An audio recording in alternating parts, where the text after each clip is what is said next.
আসসালামু আলাইকুম বন্ধুরা, আশা করি আপনারা সকলেই ভালো আছেন।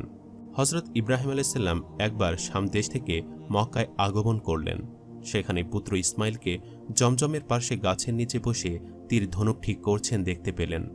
হজরত ইব্রাহিম আলাইসাল্লাম এসে তাকে সালাম দিলেন এবং সওয়ারি থেকে অবতরণ করে ইসমাইলের পাশে বসে গেলেন আর ইসমাইলকে উদ্দেশ্য করে কোনো ভূমিকা ছাড়াই বললেন, হে ইসমাইল, আল্লাহ তাআলা আমাকে একটি কাজ করার হুকুম দিয়েছেন।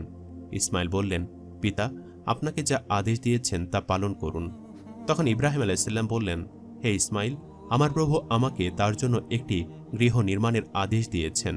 তখন ইসমাইল আলাইসাল্লাম বললেন, আমরা কোন স্থানে গৃহ নির্মাণ করব?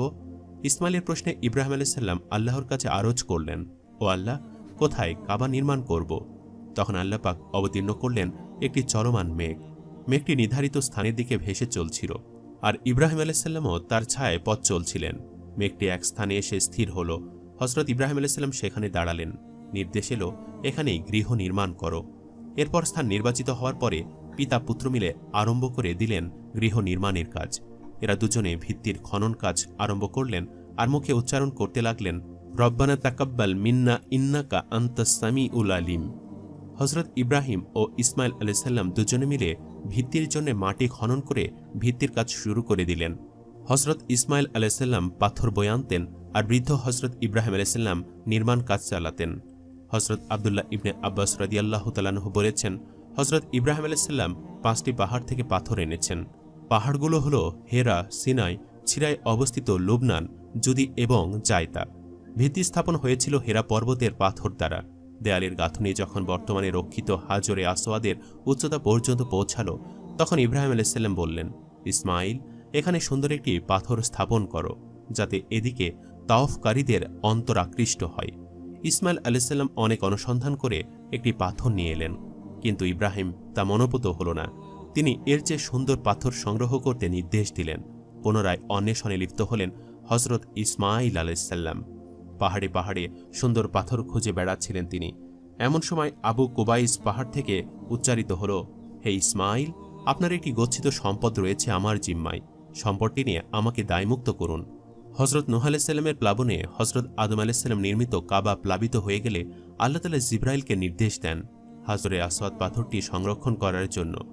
আদম আলাইসাল্লাম জান্নাত থেকে আসার সময় এই পাথরটি নিয়ে এসেছিলেন এবং তিনি কাবা নির্মাণের পরে এই পাথরটি দেয়ালে স্থাপন করেছিলেন। জিবরাইল আলাইসাল্লাম পাথরটি নিয়ে আবু কুবাইস পর্বতে রেখে দেন।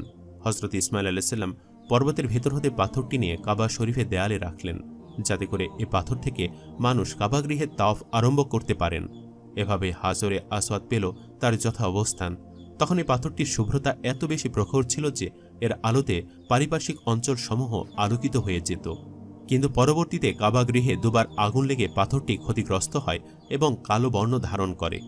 কোনো কোনো রেওয়াতে বর্ণনা করা আছে, অন্ধকার যুগের অপবিত্রতা এক নারীর স্পর্শে পাথরটি হয়ে পড়ে জ্যোতিহীন কালো।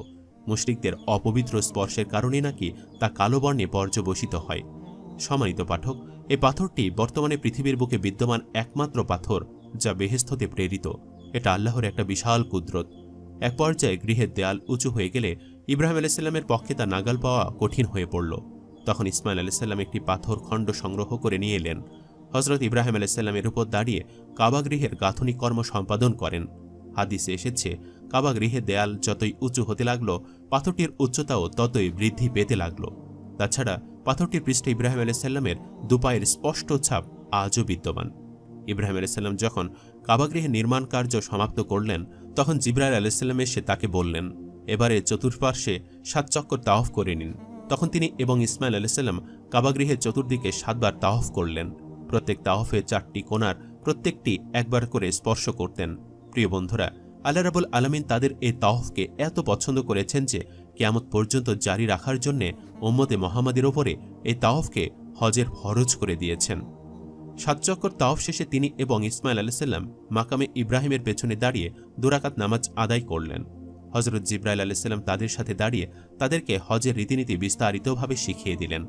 অতঃপর জিবরাইল আলাইসাল্লাম তাদেরকে নিয়ে আরাফাতে পৌঁছলেন। তখন জিবরাইল আলাইসাল্লাম হজরত ইব্রাহিম আলাইসাল্লামকে প্রশ্ন করলেন, হাল আরাফাতা মানাসিকাকা, আপনি কি হজের নিয়মকানুন জেনে নিয়েছেন? তখন হজরত ইব্রাহিম আলাইসাল্লাম উত্তর দিয়ে বললেন, আরাফাতু, হ্যাঁ আমি জানি। অতঃপর আল্লাহ তাআলা হযরত ইব্রাহিম আলাইহিসসালামকে হুকুম দিয়ে বললেন, তুমি শুধু নিজে জানলেই হবে না, তুমি জনতার উদ্দেশ্যে হজের আহ্বান জানাও। আল্লাহ বলেন, এবং লোকদেরকে হজের জন্য সাধারণ হুকুম দিয়ে দাও, যেন তারা প্রত্যেকে দূর দূরান্ত থেকে পায়ে হেঁটে ও উটের পিঠে চড়ে আসে। হযরত ইব্রাহিম আলাইহিসসালাম বললেন, ও আল্লাহ, আমার আওয়াজ তো বেশি দূর পৌঁছবে না। তখন ইব্রাহিম আলাইহিসসালাম হজের আহ্বান জানানোর উদ্দেশ্যে একটি পাথরের উপর দাঁড়ালেন। সেই পাথরটি এত উঁচুতে উঠে গিয়েছিল যে পৃথিবীর যে কোনো পর্বতের চাইতেও এর উচ্চতা বেড়ে গিয়েছিল। সেদিন হযরত ইব্রাহিম আলাইহিসসালামের জন্য গোটা দুনিয়ার সমস্ত জায়গা ও জগৎবাসীকে তার নিকটবর্তী করে দেওয়া হয়েছিল। তিনি সেখান থেকে বিশ্ববাসীকে উদ্দেশ্য করে এক একবার এক এক দিকে মুখ করে আহ্বান জানালেন, অর্থাৎ, হে মানব গোষ্ঠী, তোমাদের ওপর প্রাচীন গৃহের উদ্দেশ্যে হজ পালনের বিধান নির্ধারিত হয়েছে।